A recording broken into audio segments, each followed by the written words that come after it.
কেরিয়ারে বারবার হোঁচট খেয়েছেন ছোট পর্দার অভিনেতা আরশ খান। অনেকের উপহাসের পাত্রও হয়েছেন, তবুও থেমে থাকেননি। নিজেকে গড়তে চেষ্টা চালিয়ে গেছেন, সেই চেষ্টা এখনো চলমান।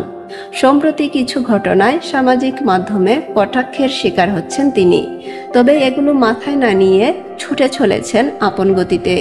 এসবের মাঝে আজ সামাজিক মাধ্যমে একটি পোস্ট করেছেন আরশ খান। সেখানে উপহাসের কথা বলেছেন তিনি। উদাহরণস্বরূপ টেনেছেন শাকিব খানকে। অন্য কারো উদাহরণ না দিয়ে নিজের সঙ্গেই উদাহরণ দিয়ে একরকম শিক্ষার বাণী শুনিয়েছেন আরশ।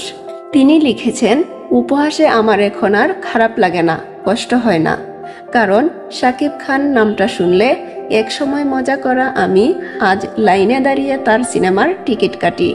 শেষে অভিনেতা লিখেছেন, মনে রাখবেন, আজ যারা আপনাকে নিয়ে উপহাসের হাসি হাসে, ভবিষ্যতে তারাই আপনার ভক্ত। এর আগে গেল বছর মুক্তি পাওয়া শাকিব খানের রাজকুমার সিনেমায় অভিনয় করেছিলেন আরশ খান। এখানে তিনি ছিলেন শাকিব খানের বাবা আব্দুল গনি চরিত্রে। এই সিনেমায় অভিনয় করে প্রশংসা কুড়িয়েছিলেন আরশ খান। প্রসঙ্গত, গেল মাসেই একটি অনুষ্ঠানে নিজের কঠিন সময়ের কথা বলতে গিয়ে শাকিব খান বলেন, এই চলচ্চিত্র সত্যি অনেক রং দেখিয়েছে। একসময় যখন সত্যি খুব হতাশ হয়ে যেতাম, ভাবতাম সত্যি হয়তোবা আমাকে দিয়ে আর কিছু হবে না। আপনাদের হয়তো কারো কারো মনে থাকতে পারে, কিছুদিন আগে আমেরিকা থেকে যখন এসেছি, কিছু কারণে অনেক কাছের মানুষকেও বলতে শুনেছি, তোমার দিন শেষ Shakib, you are dead horse.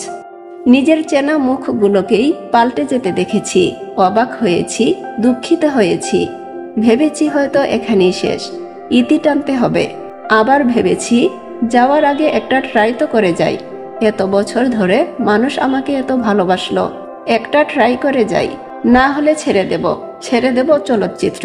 শূন্য হাতে এসেছিলাম, যা পেয়েছি তা অনেক।